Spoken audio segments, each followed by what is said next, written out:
Bonjour, je m'appelle Fabien Fer, j'ai 42 ans et je suis l'auteur de Et si on osait vivre mieux de façon plus équitable.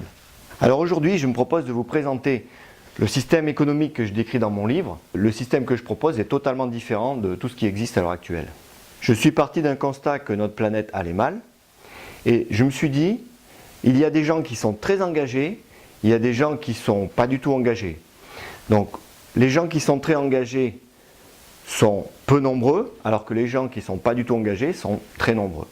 Je me suis dit, comment faire pour trouver un système qui rassemblerait tout le monde vers un but commun et qui, sans forcément poser de contraintes pour ceux qui ne sont pas engagés, leur permettrait de participer au bien commun. Nous connaissons tous actuellement, il y a le bâton. Quand nous faisons quelque chose de mal, on est là pour nous rappeler nos devoirs et ce qu'on doit faire. Moi, je suis parti du principe, un principe totalement différent. Je me suis dit, on va plutôt mettre une carotte. Et cette carotte, comment on va pouvoir la faire? Ben, très simplement, en récompensant les gens qui ont des actions qui servent à tout le monde. On va dire des actions d'utilité publique. Alors, d'utilité publique, par ce terme-là, j'entends des actions qui servent à l'ensemble de la communauté. Tout d'abord, je me suis posé une question, les inégalités. Les inégalités, par exemple, les pays asiatiques, l'Afrique, l'Europe, les États-Unis. Nous savons qu'il y a des différences très très importantes. Et ces différences, au niveau des revenus et au niveau de la qualité de vie, sont toutes en partie dues au système économique. Il y a bien sûr les régimes politiques. Au-dessus du système politique, il y a le système économique. Comment est-ce qu'on peut changer notre système économique pour qu'il soit équitable sur l'ensemble de la planète? Il faut revaloriser les choses. Je suis parti du constat, j'ai regardé tout simplement quand on va travailler, on donne 1 heure de sa vie à notre employeur. Bien sûr, il nous rétribue. Mais le temps qu'on a passé à cette heure-là, elle lui est quand même donnée. Parce que lui, à l'heure actuelle, il fait beaucoup de profit avec cette heure qu'on lui a donnée. Alors que le profit pour la personne est vraiment en deçà du profit que peut faire l'entrepreneur. Je me suis dit, il faut donc planifier tout ça et il faut régulariser tout ça. Le seul moyen que ce soit équitable pour tout le monde sur la planète, c'est de se baser sur une unité commune. Cette unité, pour ma part, je pense que c'est le temps. Parce que ce qui donne une valeur aux choses, c'est le temps que nous y passons. Les arbres qui sont coupés dans la forêt, les planches qui ont été taillées dans ces arbres pour donner un meuble, ça, c'est le temps que nous avons donné à la fabrication de ce meuble, c'est ce qui en fait la valeur. Donc je suis parti du principe qu'il faut utiliser donc les heures comme référence commune à l'ensemble des activités humaines. Ensuite, si on prend les heures, on règle une partie de la différence sociale entre les pays. Par contre, on ne règle pas les problèmes de pollution, de qualité de vie et de santé de la planète et de ses habitants. C'est à ce moment-là que j'ai exprimé un triptyque entre le système économique, ici la terre, et les biens et services. Les biens et services, c'est tout ce que nous produisons et tout ce dont nous avons besoin pour notre activité. L'économie, elle, permet de gérer les échanges justement de ces biens et services.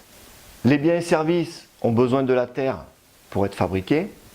Et l'économie a des répercussions aujourd'hui qui sont relativement négatives sur la terre et ses habitants. Partant de ce constat, je me suis dit, tout ce qui se passe sur la Terre, à l'heure actuelle, peut être mesuré. Nous pouvons mesurer, par exemple, l'IDH. Nous pouvons mesurer le taux de CO2, le taux de cancer, par exemple. Nous pouvons connaître les surfaces qui sont cultivées en agriculture biologique et bien d'autres paramètres que nous sommes à même de mesurer aujourd'hui et que nous mesurons déjà aujourd'hui. Au niveau des biens et services, actuellement, il n'y a pas vraiment de contrôle de qualité. Il y a un contrôle qualité sur certaines normes, mais ces normes-là étant édictées par l'économie de marché, elles sont parfois en deçà de ce qu'il faudrait pour permettre d'avoir une qualité de vie supérieure. Au niveau des biens et services, il faudrait que ce soit les usagers qui puissent donner leur avis et non uniquement les lois. Donc ça permettrait déjà de savoir quel type de produit on a et la qualité des produits. Maintenant, le système économique. Avant de parler du système économique, je voudrais vous parler de quelque chose qui est très connu dans l'industrie, qu'on appelle les fins de course. Vous avez ici une ligne sur laquelle, par exemple, vous avez ici un moteur. Le moteur avec une crémaillère. Le moteur fait déplacer la crémaillère de droite à gauche.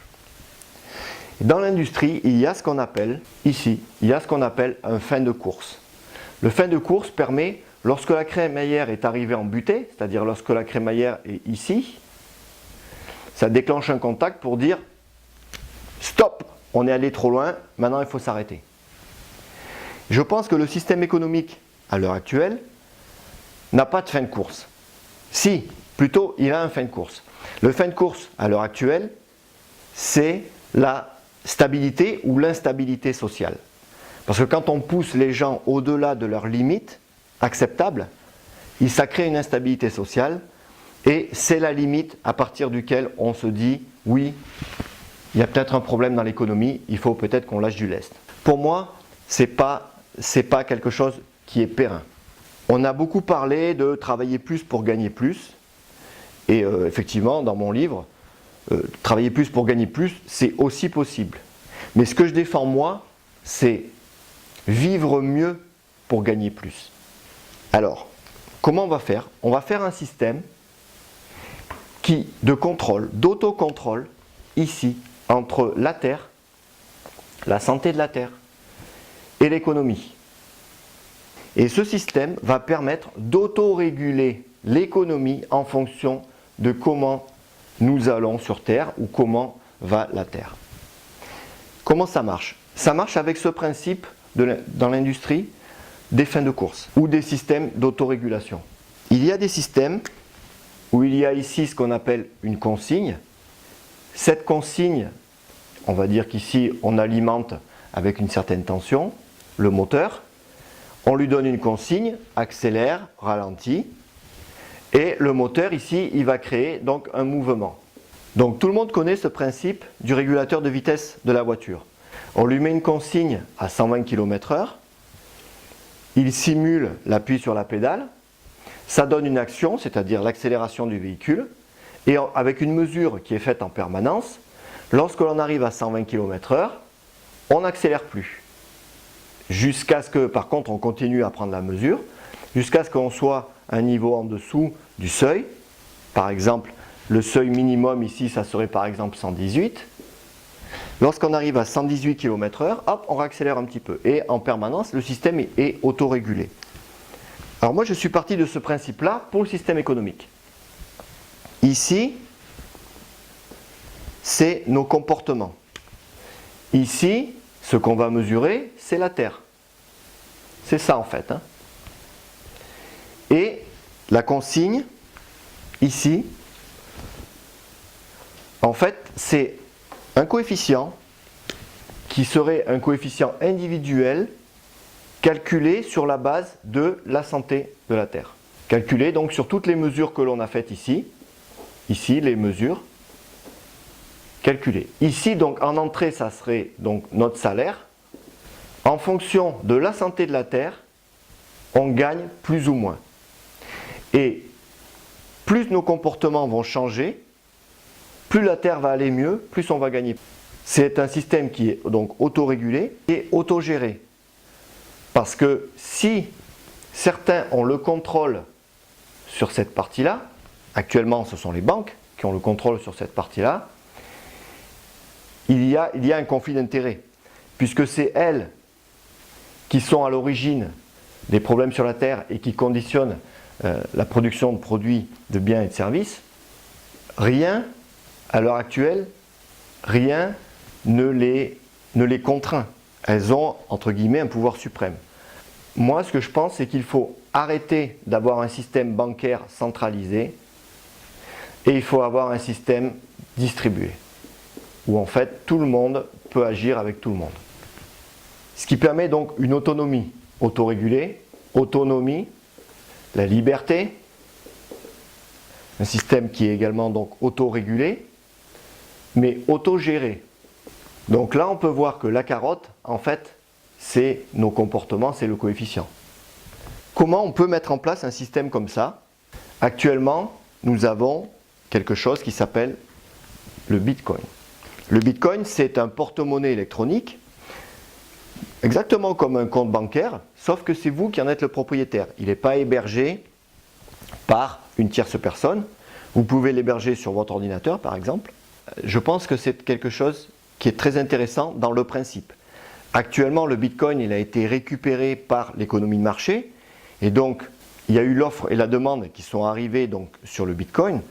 Il y avait des gens qui voulaient en vendre, d'autres qui voulaient en acheter. On a mis ça sur les places de marché et le Bitcoin est passé de 6 € à 600, 700, 800, voire même 1000 €. Actuellement, dans le monde, il y a entre 3,5 et 4 milliards de téléphones portables. Il y a 7 milliards d'abonnements téléphoniques.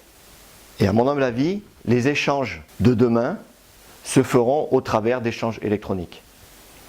Et contrairement à ce qu'on pourrait penser, en Afrique, il y a énormément de téléphones portables. Parce qu'ils n'ont pas la capacité financière à faire des infrastructures, comme nous avons par exemple en Europe. Donc comme ils n'ont pas cette capacité financière à faire des infrastructures, le téléphone portable est malgré tout une solution qui est à moindre coût pour eux, pour permettre d'avoir de la communication.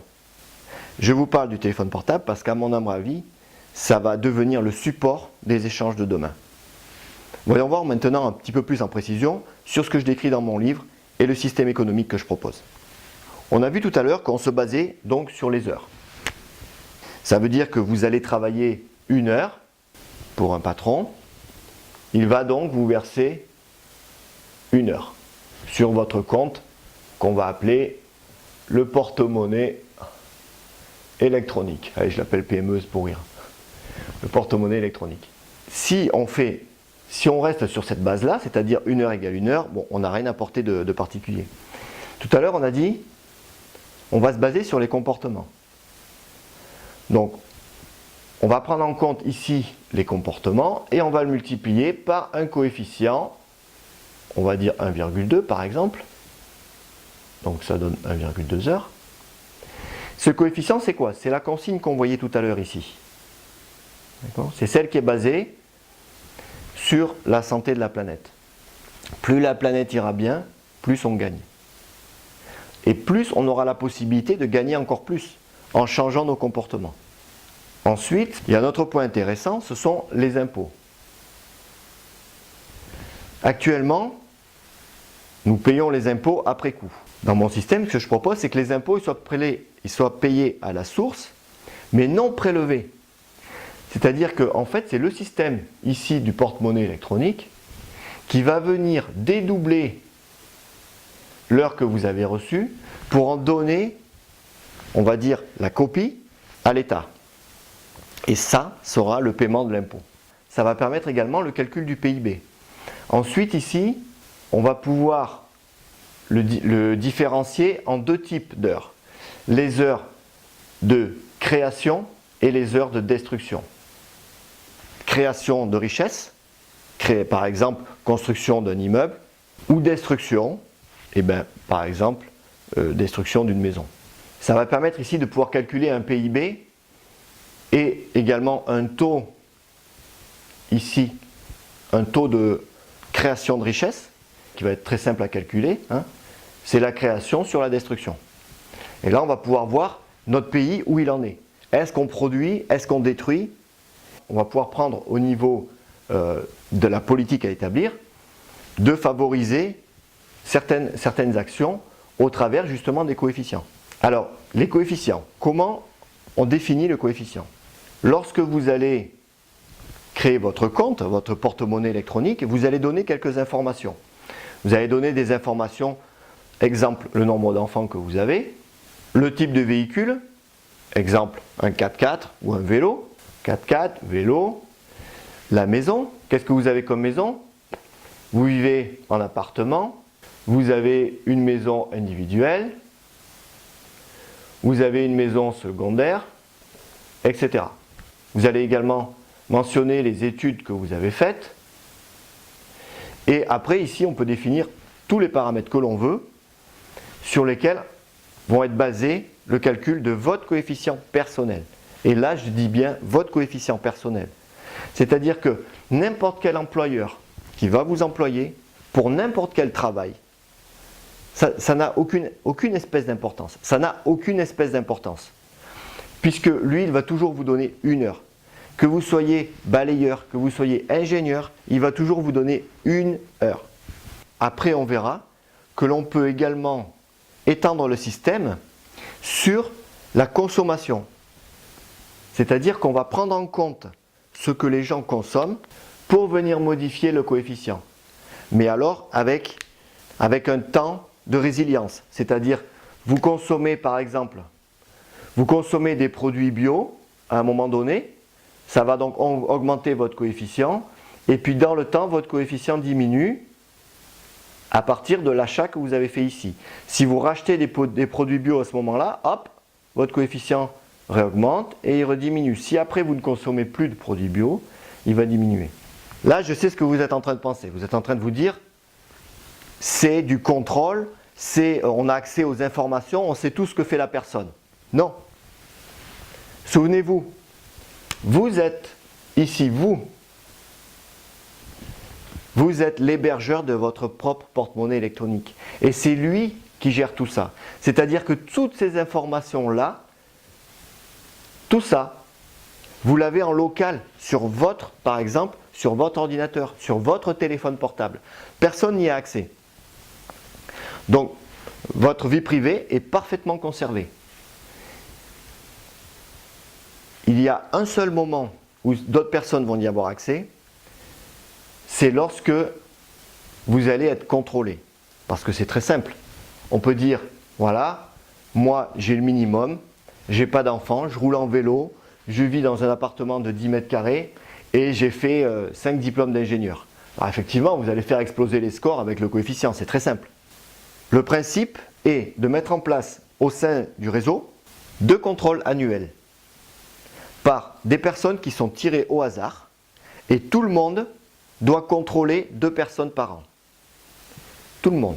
Donc si vous avez votre compte ici, vous serez amené à contrôler 2 autres personnes. À ce moment-là, vous allez recevoir les informations qu'elle a déclarées pour le calcul du coefficient, qui ne vont pas inclure ici la consommation, attention, hein, uniquement les données statiques. Vous allez recevoir ça, vous allez le rencontrer ou vous allez lui demander les preuves de ce qu'il avance. Par exemple, s'il a un diplôme, vous allez lui demander, par exemple, qu'il vous fournisse une copie du diplôme ou tous les éléments, qu'il vous fournisse des preuves de chacun des éléments. Alors la première fois, peut-être que ça va paraître un petit peu délicat parce qu'il faudra que la personne fournisse des preuves. Mais au bout de la deuxième fois, elle aura déjà rassemblé toutes les preuves et elle aura juste à vous renvoyer les informations. Il n'y aura absolument aucun problème. Et ceci, contrôlé donc 2 fois par an. Vous contrôlez quelqu'un 2 fois par an et vous êtes contrôlé 2 fois par an.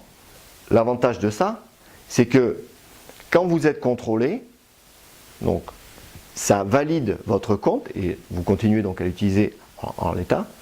Mais lorsque vous contrôlez quelqu'un, vous êtes rémunéré également pour ça. Et le temps passé, donc on va dire que c'est un forfait par exemple de 3 heures, le temps passé au contrôle, votre porte-monnaie électronique va vous le créditer automatiquement parce que vous avez validé le contrôle, vous avez dit ok, il a tel niveau d'études, ça c'est validé, c'est validé, c'est validé, etc. Et même si vous, par exemple, même si vous êtes un petit peu laxiste sur la procédure de validation, c'est pas grave parce que derrière vous, il y aura quelqu'un d'autre qui va revérifier les mêmes informations. Et au fur et à mesure de la vérification, on va pouvoir savoir quelles sont les personnes qui sont laxistes et quelles sont les personnes qui font cela réellement. Puisque si la personne qui arrive après vous ne valide pas le niveau d'études, donc la personne qui avait le compte et qui avait, entre guillemets, tricher sur son niveau d'études va redescendre au niveau inférieur, mais vous serez toqué d'une petite croix, vous allez recevoir ici dans votre compte une petite croix comme quoi vous n'avez pas bien fait votre travail. Mais c'est pas grave, vous ne serez pas pénalisé. Simplement, ici, votre coefficient ne va pas augmenter à la même vitesse. C'est tout. Le système que je propose dans mon livre a également 2 points très importants. C'est les étudiants, parce que tout le monde sait qu'un pays progresse que s'il investit dans les études, dans l'apprentissage, et les retraites.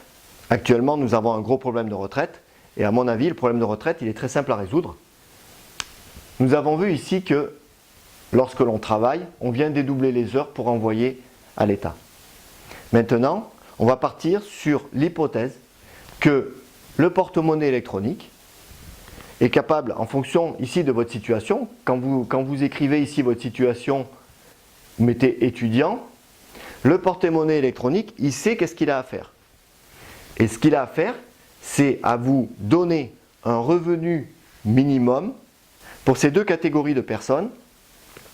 Le porte-monnaie électronique va vous créditer d'un revenu minimum automatiquement qui ne coûte rien à l'État. Et c'est pas grave. C'est pas grave que ça vienne entre guillemets de nulle part. Puisque ici, on est autogéré. On peut très bien donner plus aux gens et on peut très bien leur donner une qualité de vie de, par exemple, 10 000 € par mois. Si les gens ils ont des comportements responsables et si ici on mesure que ce qu'ils font sur la Terre est en accord avec la Terre et qu'il n'y a pas de dégradation de l'IDH, qu'il n'y a pas une augmentation du taux de cancer, que les cultures par exemple en biologique augmentent, pourquoi ne pas gagner beaucoup plus? Par ce principe-là du coefficient, on responsabilise les gens, on les motive pour justement agir pour tout le monde. Donc, on n'a aucune limite et on peut très bien créer de la richesse. Ici, par le biais du coefficient, on crée de la richesse, mais également ici, les étudiants et les retraités, donc ceux qui vont construire notre avenir et ceux qui ont fait notre passé, ne pénalisent pas la société à l'heure actuelle. À la rigueur, on va dire même qu'on les gratifie, on les remercie pour ce qu'ils ont fait, et eux, on les gratifie, on les remercie pour ce qu'ils vont faire pour demain. Voilà, donc là je vous ai fait un résumé rapide du système que je propose. J'espère que ça vous a intéressé et puis que vous avez pu comprendre un petit peu mieux comment ça fonctionne. En fait, il y aurait beaucoup de choses à dire, et si vous lisez mon livre, vous saurez qu'on peut résoudre énormément de problèmes grâce à un système comme celui-ci. Il ne va pas gréver la nature, il ne va pas aller à l'encontre des gens, et ça sera un système très stable. Voilà, je vous remercie beaucoup et je vous dis à bientôt. Merci, au revoir.